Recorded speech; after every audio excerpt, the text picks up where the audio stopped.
Monsieur le Premier ministre, Mesdames et Messieurs les ministres, mes chers collègues, Monsieur le Premier ministre, je souhaitais commencer mon propos par saluer l'initiative qui est la vôtre de nous amener à débattre ce jour, dans cette Assemblée, la Maison du Peuple et de ses représentants élus, d'une question essentielle pour les générations présentes, mais plus encore celles, espérons-le, nombreuses à venir. Vous dire également, au nom du groupe MoDem, mais aussi au nom de la représentation nationale, que je ne crois pas, nous ne croyons pas, en démocratie, à la violence pour faire avancer quelque cause. Je ne crois pas que le mouvement originel des Gilets jaunes soit celui de la violence qui s'est exprimé le 1er décembre. Mais une minorité a voulu délibérément porter atteinte à l'autorité de l'État et instaurer le règne du chaos. Nous devons, manifestants et responsables politiques, condamner unanimement ces violences. Ce qui a été attaqué, ce n'est pas tel ou tel homme politique, tel ou tel groupe politique, c'est la République dans son intégralité. Cette République forgée dans la douleur, parfois, par ceux qui nous ont précédés, en même temps qu'ils forgeaient la société démocratique dont nous avons hérité.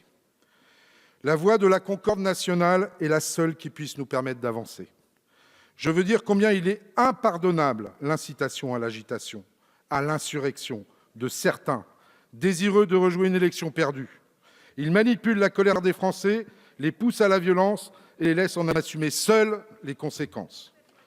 Je vous le dis calmement et en toute humilité, mes chers collègues, il y a de quoi s'étonner que le chef de la principale formation de la droite parlementaire se soit joint à ce concert. Est-ce le moment de jouer la politique du pire ? Lorsque la France insoumise sous-entend que Macron peut finir comme Kennedy, est-ce de l'apaisement ? Quand son leader dit jubilé, est-ce de l'apaisement ? Lorsque le Rassemblement national attise pour parler d'insurrection, est-ce de l'apaisement ? Et enfin, quand un ancien président donne des leçons de civisme pour faire plier l'Élysée, est-ce de l'apaisement ? Cessons, s'il vous plaît, cessons l'hypocrisie. Seul M. Milienne a la parole. S'il vous plaît. Seul M. Milienne a la parole. S'il vous plaît. M. Bazin. Cessons, mes chers collègues, l'hypocrisie et le calcul politique. L'urgence est aujourd'hui de renouer avec le calme et de mettre fin aux violences. Vous avez, Monsieur le Premier ministre, annoncé l'ouverture d'une consultation pour travailler de manière méthodique sur l'organisation de notre système fiscal. Une opposition intelligente consiste à répondre « chiche ». Je veux dire enfin que le peuple n'est jamais l'ennemi, pas plus que les forces de l'ordre. Comment accepter que la communion, d'après les attentats de 2015, puisse laisser place aujourd'hui à des scènes de guerre urbaine où des gendarmes sont lynchés sur la place publique ? Il faut impérativement éviter la division du peuple de France. Les premières mesures annoncées par le gouvernement vont permettre, je l'espère, d'apaiser les choses et d'entrer dans la phase de dialogue et de consultation des prochains mois, au plus près de nos territoires, dans leur diversité et avec nos concitoyens, les élus locaux, les syndicats, avec en somme toutes les forces vives du pays.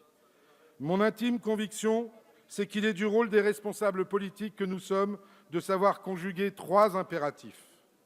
La justice sociale, la transition écologique et le climat, car ce n'est pas un effet de mode, c'est notre planète, la santé de nos enfants, notre survie qui sont en jeu, et la dette pour ne pas laisser à ces mêmes enfants un pays à la dérive.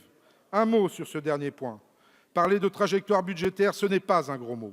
Ce n'est pas être techno. C'est être responsable dans la gestion du pays pour que nos enfants aient la chance de vivre dans un pays qui protège par son modèle social unique au monde. Mais nous devons aussi parler du rythme de la transition écologique que nous voulons porter pour notre pays. Les Français ne réfutent ni le changement climatique, ni l'urgence à accélérer la transition écologique. Nous devons maintenir l'objectif d'une diversification du mix énergétique. L'objectif est de sortir de notre dépendance vis-à-vis des pays pétroliers et d'être en mesure de produire et stocker une énergie souveraine, durable et moins coûteuse.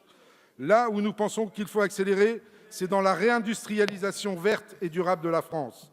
Par le passé, nous avons déménagé nos territoires, métropolisé l'activité économique et par conséquent déserté notre ruralité et le périurbain. L'équation est simple, pas d'activité économique, pas d'emploi, pas de services publics, d'équipements, de logements et de transports. Revitaliser nos territoires, c'est remettre l'humain au cœur du processus. L'économie verte et la transition écologique sont des atouts formidables pour cela. Pour finir, un mot sur la fiscalité environnementale. Il faut conclure, cher collègue. Je conclus, Monsieur le Président. Oui. Elle n'a de sens que si elle est juste et acceptée de tous. Elle doit être un facteur de justice sociale et fiscale. Elle doit être une fiscalité transversale et de substitution. Elle ne doit pas venir ajouter de l'impôt à l'impôt. Enfin, elle doit être transparente et fléchée pour éviter que ne perdure le sentiment d'injustice face aux gros pollueurs, mais aussi le sentiment d'être trompé par l'argument écologique.